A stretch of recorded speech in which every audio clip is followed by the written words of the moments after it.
In the last videos we have discussed UV spectroscopy की principal, कैसे किसी compound की हम वेवलेंथ एब्जॉर्प्शन की यूवी रीजन में फाइंड आउट कर सकते हैं, कैसे कॉन्जुगेशन सॉल्वेंट से हमारी बैथोक्रोमिक शिफ्ट होते हैं। हमने अलग अलग पॉइंट्स यूवी स्पेक्ट्रोस्कोपी के पढ़े। अब ये हमारा लास्ट टॉपिक है, that is application of UV spectroscopy.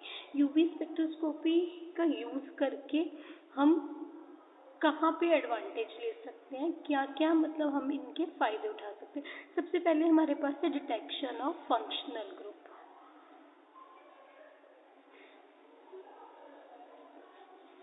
इस केस में मेरे कंपाउंड का अगर मैं यूवी स्पेक्ट्रा लेती हूँ तो मैं कुछ पर्टिकुलर फंक्शनल ग्रुप्स के बारे में प्रेडिक्ट कर सकती हूँ। सपोज मेरा बेंजीन मॉलिक्यूल है, वो 254 नैनोमीटर के आसपास एब्जॉर्ब करता है। अगर मेरे पास इस रेंज में पीक आ रही है तो मैं कहूँगी वहाँ पे बेंजीन है। अगर मेरे पास किसी कंपाउंड में 200 से 400 नैनोमीटर रेंज में पीक आती है तो हम कहेंगे वहाँ पे मेरे पास डिफरेंट फंक्शनल ग्रुप जो उस रेंज में एब्जॉर्ब करते हैं वो पर्टिकुलर प्रेजेंट है। लाइक मेरे पास डाइन मॉलिक्यूल हो सकता है, alpha beta unsaturated ketone molecule हो, कार्बोनाइल ग्रुप हो सकता है। अगर मेरी इस रेंज में पीक नहीं आ रही तो ये पर्टिकुलर ग्रुप्स एब्सेंट हो सकते हैं मेरे। तो इस तरह कुछ पर्टिकुलर फंक्शनल ग्रुप्स के बारे में मैं डिटेक्ट कर सकती हूँ। देन उसके बाद हमारे पास नेक्स्ट है डिस्टिंक्शन। हम फाइंड आउट कर सकते हैं मेरे पास मॉलिक्यूल में कॉन्जुगेटेड सिस्टम है और नॉन कॉन्जुगेटेड सिस्टम है। जैसे जैसे हमारी कॉन्जुगेशन होती है हमारे पास जो वेवलेंथ है वो बैथोक्रोमिक शिफ्ट होती रहती है, लॉन्गर वेवलेंथ आती रहती है। सपोज मेरे पास 2 कंपाउंड्स हैं,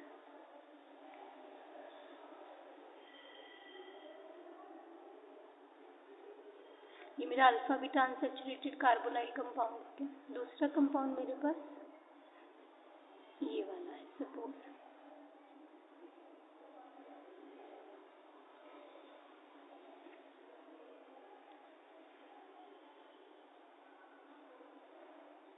ये कंपाउंड, इस केस में मेरे पास 2 ऑल्टरनेट सिंगल डबल बॉन्ड इसमें है। ये मेरे पास लॉन्गर वेवलेंथ पे देगा लैम्डा मैक्स, ये मेरा शॉर्टर पे देगा।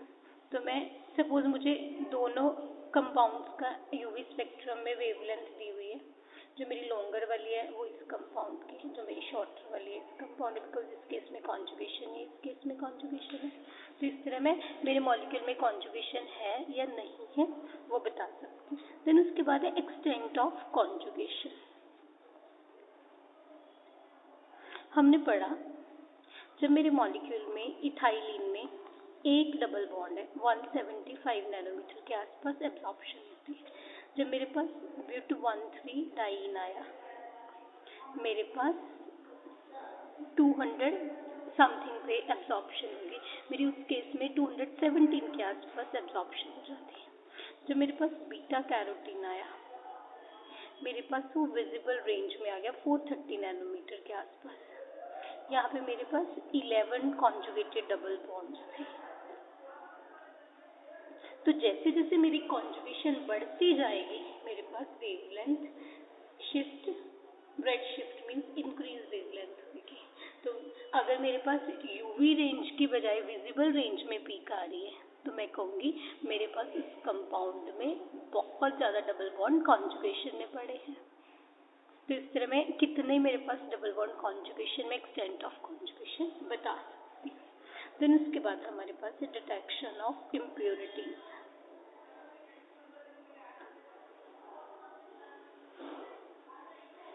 यूवी स्पेक्ट्रम में हम उन कंपाउंड्स की एज अ इम्प्योरिटी बता सकते हैं जिस कंपाउंड का यूवी स्पेक्ट्रम कुछ और रेंज में आता है और इम्प्योरिटीज का कुछ और रेंज में आता है। मीन्स कंपाउंड और इम्प्योरिटी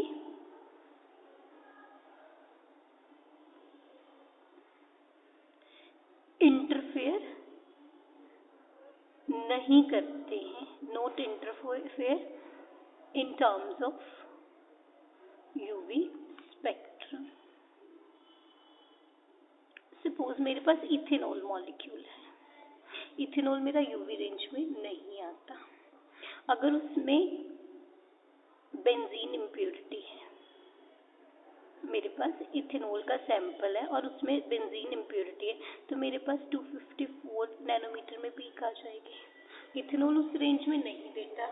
अगर बेंजीन इम्प्योरिटी प्रेजेंट है तो मेरे पास 250 नैनोमीटर पे पीक आ जाएगी। पीक आ गई तो मैं कह दूंगी मेरे पास यहाँ पे बेंजीन इम्प्योरिटी पड़ी है। जो इथेनॉल है हमारा मेडिकल उसमें यूज होता है। ये हमारा एज आजकल जो हमारे वो बन रहे हैं ना सैनिटाइजर, या हम स्टराइल करने के लिए यूज करते हैं। अगर बॉडी में इंटरनल यूज करना है तो ये मॉलिक्यूल बेंजीन की इम्प्योरिटी से फ्री होना चाहिए। वो हम कैसे पता कर सकते हैं, उसका यूवी करेंगे। अगर मेरे पास उस सैंपल में 254 के आसपास पीक नहीं आ रही तो मैं कहूँगी मेरा इथेनॉल फ्री फ्रॉम बेंजीन है और ये हम सेफली यूज कर सकते हैं। देन उसके बाद हमारे पास नेक्स्ट एप्लीकेशन है to find concentration of sample और क्वांटिटेटिव एनालिसिस। क्वांटिटेटिव एनालिसिस का हमारे पास मीनिंग होता है हमें क्वांटिटी पता चल जाए। क्वालिटेटिव का मतलब होता है क्वालिटी पता चल जाए। क्वांटिटी में हम उस सैंपल में कितने ग्राम कितनी कॉन्सेंट्रेशन का कंपाउंड है पता कर सकते हैं।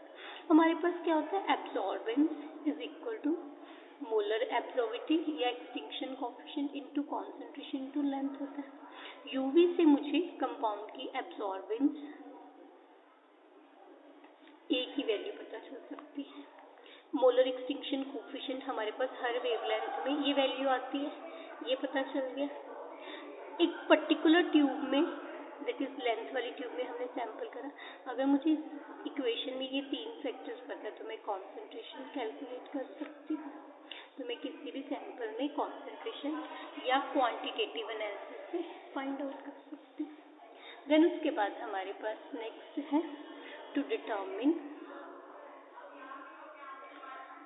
Extent of hydrogen bonding.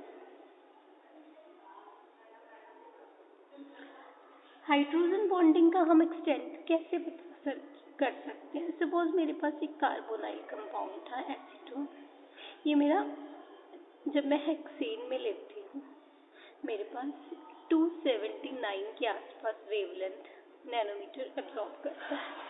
अगर मैं इस सैंपल को इथेनॉल में लेती हूँ ये मेरा नियरली 264 के आसपास, इथेनॉल नहीं यहाँ पे वाटर है, इथेनॉल में 269 है, वाटर में मेरे पास 264 वैल्यू होता है। जब इस सैंपल को मैं वाटर में लेती हूँ तो मेरे पास पोलर कंपाउंड होता है, वाटर के साथ हाइड्रोजन बॉन्डिंग शो करता है। Polar carbonyl compound acetone shows hydrogen bonding in water.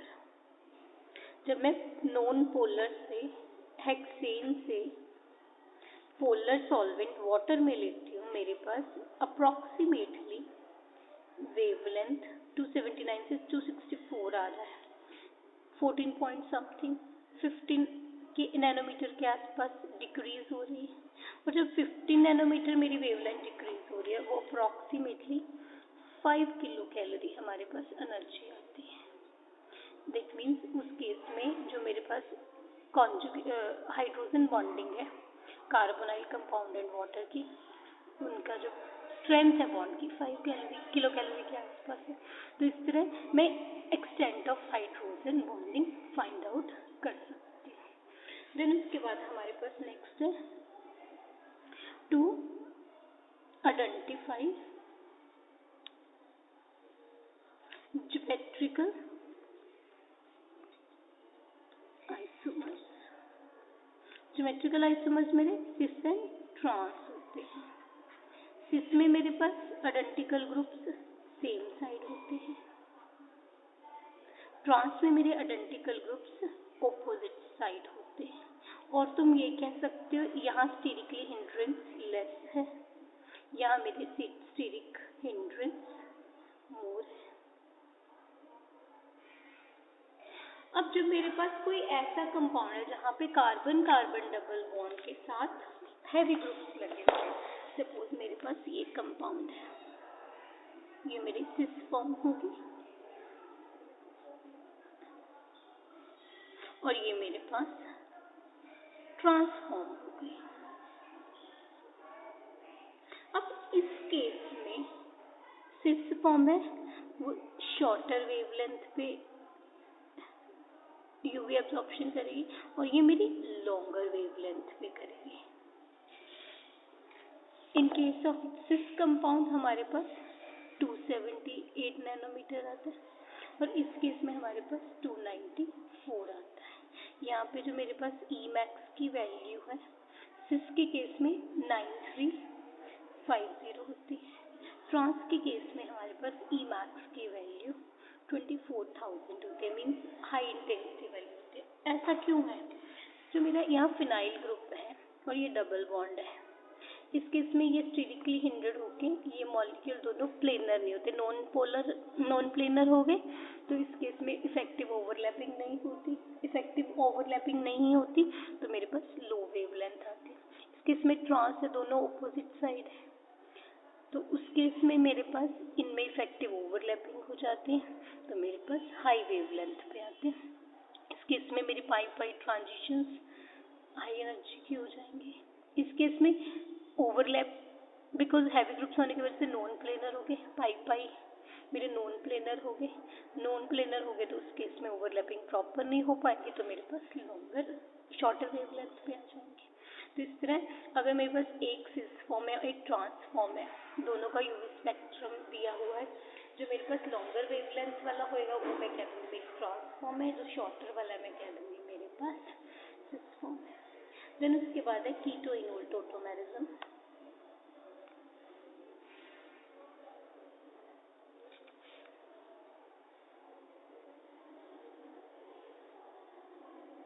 कुछ कंपाउंड्स हमारे पास कीटो इनोल टोटोमेरिज्म फॉर्म में एग्जिस्ट करते हैं। सबसे सिंपल एग्जांपल हम एसीटोन की ले लें। जब मेरे पास एस्टर्स होते हैं, सपोज ये वाला एस्टर है इथाइल एसीटोएसीटेट, इस केस में मेरे पास इनोल फॉर्म क्या हो जाएगी?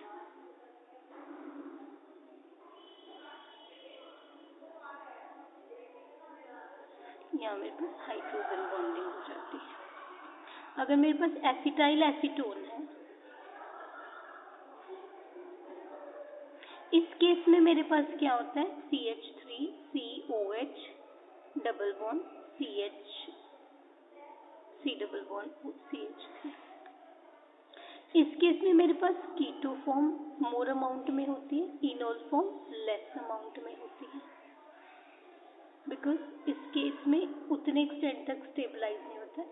जो मेरे पास एसिटाइल एसीटोन है उस केस में मेरी कीटो फॉर्म मोर अमाउंट में होती है, इनोल फॉर्म मेरी लेस अमाउंट में होती है।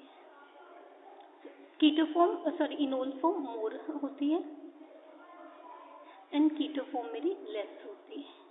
तो इस केस में जो मेरे इनोल के केस में मेरे पास पाई ट्रांजिशंस होती है, वो वाली मेरी ज़्यादा इंटेंसिटी कि इस केस में होगी जहाँ पे इनोल फॉर्म ज़्यादा है, और जिस केस में मेरे पास कीटो फॉर्म है उस केस में मेरे पास पाई ट्रांजिशंस की इंटेंसिटी ज़्यादा होगी। यहाँ पे मेरे पास जब ये वाला कंपाउंड है, मेरे पास लैम्डा मैक्स 275 आता है और इंटेंसिटी मेरे पास ई मैक्स 20 के आसपास होती है। इनोल फॉर्म में इस केस में मेरे पास 245 नैनोमीटर होती है। इस केस में एक्सटेंट ऑफ हाइड्रोजन बॉन्डिंग ज़्यादा एक्सटेंट तक होता है, तो इस केस में मेरे पास जो लैम्डा मैक्स 273 वाली वैल्यू आती है, क्योंकि लॉन्गर वेवलेंथ की होती है और उसकी मेरे पास इंटेंसिटी भी ज़्यादा होती है। तो अगर मेरे पास इनोल फॉर्म ज़्यादा है, वेवलेंथ ज़्यादा वाली मेरी ज़्यादा इंटेंसिटी की एब्जॉर्प्शन आएगी। अगर मेरे पास कीटो फॉर्म ज़्यादा है तो लोअर वैल्यू मेरी लैम्डा मैक्स है as compared to keto enol form.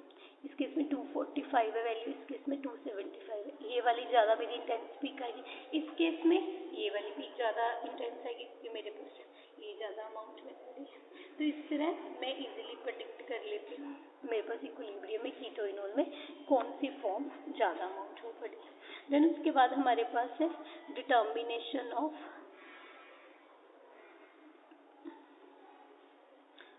relative amounts of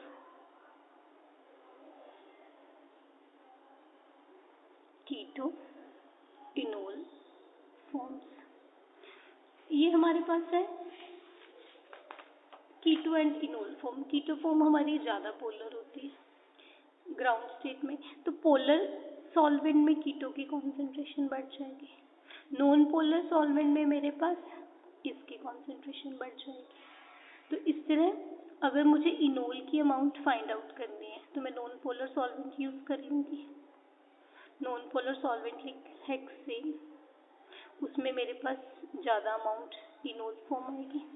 तो इस तरह मैं percentage of enol form find out कर लूँगी, क्योंकि जो मेरे पास इनोल फॉर्म है वो पोलर सॉल्वेंट में उसकी अमाउंट डिक्रीज होती है, नॉन पोलर में उनकी अमाउंट इंक्रीज होती है। देन उसके बाद हमारे पास नेक्स्ट एप्लीकेशन है detection of charge transfer complex.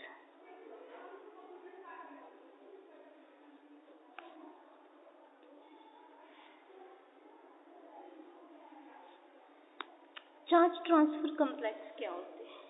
हमारे पास जो एरोमेटिक रिंग्स होती है अगर उस पर डोनेटिंग ग्रुप लग जाए लाइक मैसिटिलीन,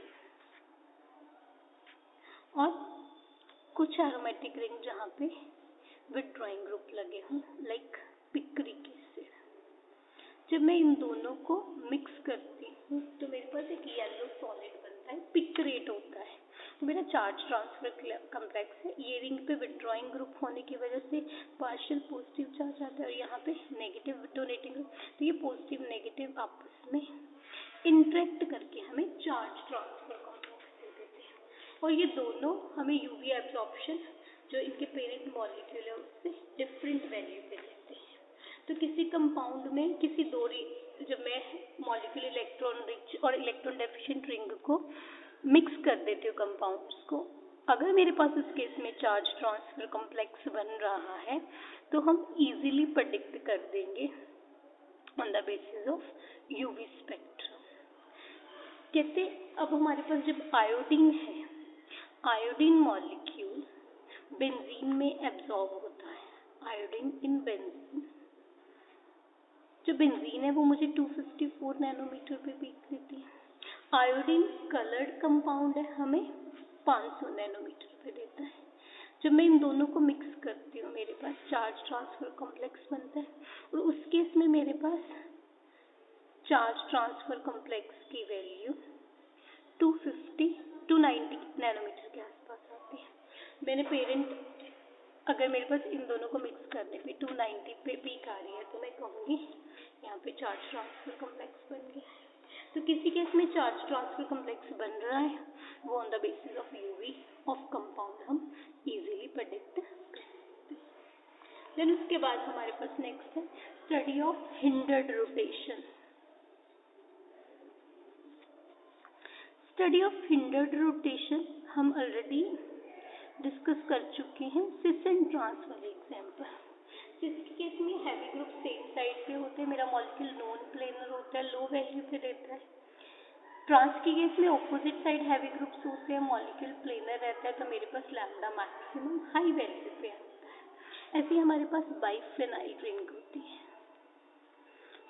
बाइफेनाइल रिंग के केस में मेरे पास प्लानरिटी होती है, दोनों रिंग्स ऑलमोस्ट सेम प्लेन में होती है, तो मेरे पास लैम्डा मैक्सिमम की कुछ वैल्यू आ जाती है।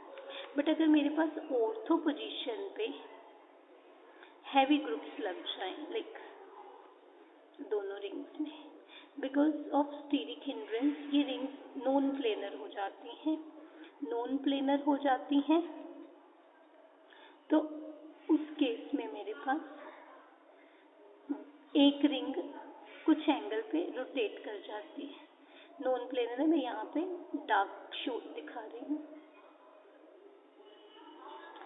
तो इस केस में मेरे पास प्रॉपर ओवरलैपिंग नहीं हो पाती, एक्सटेंट ऑफ कॉन्जुगेशन कम हो गया, तो मेरे पास वेवलेंथ शॉर्टर आ जाएगी।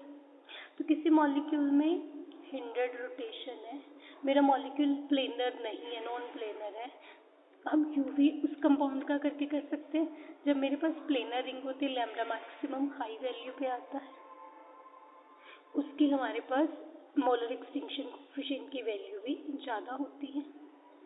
बट अगर नॉन प्लेनर रिंग हो जाती है, जब हैवी ग्रुप्स लग जाते हैं, तो मेरे पास लैम्डा मैक्स उस केस में डिक्रीज वैल्यू आ जाती है। ये मतलब 250 से लेस आएगी, लेस देन 250 आ जाएगी। तो हम इजीली बता देंगे मेरे पास इस केस में हिंडर्ड रोटेशन है, इस केस में फ्री रोटेशन पॉसिबल है। देन इसके बाद हमारे पास नेक्स्ट है प्रोग्रेस ऑफ द रिएक्शन। हम यूवी स्पेक्ट्रम से अपनी रिएक्शन की प्रोग्रेस भी पता कर सकते हैं। मेरी रिएक्शन कितने परसेंट हो गया, 20%, 30%, 40%। कैसे? सपोज मेरे पास ये कार्बोनाइल कंपाउंड है और इसको अगर मैं रिड्यूस करूँगी, मेरे पास ये वाली एल्कोहल बनेगी। हम रिएक्शन शुरू होने के बाद यहाँ रिड्यूसिंग एजेंट डालेंगे, अलग अलग टाइम इंटरवल पे 10 मिनट, 20 मिनट, 30 मिनट, 40 मिनट पे रिएक्शन मिक्सचर निकालते जाएंगे। विद द टाइम मेरी कार्बोनाइल वाली पीक कम होती जाएगी। At the end of reaction carbonyl वाली पीक हमारी गायब हो जाएगी। ये पीक हमारी नियरली 279 पे आती है। 279 पे जो मेरी पीक आ रही है, अगर बिल्कुल नहीं दिखती, एब्सेंट होती है, तो मैं कहूँगी मेरे पास एल्कोहल बन गई है। तो इस तरह मैं अपने सैंपल से पता कर सकती हूँ मेरा कंप्लीट रिएक्टेंट रिएक्ट हो चुका है, पूरा प्रोडक्ट बना है, क्योंकि अल्कोहल मेरी यूवी रेंज में स्पेक्ट्रम नहीं शो करती। तो ये सारी मेरी एप्लीकेशन थी।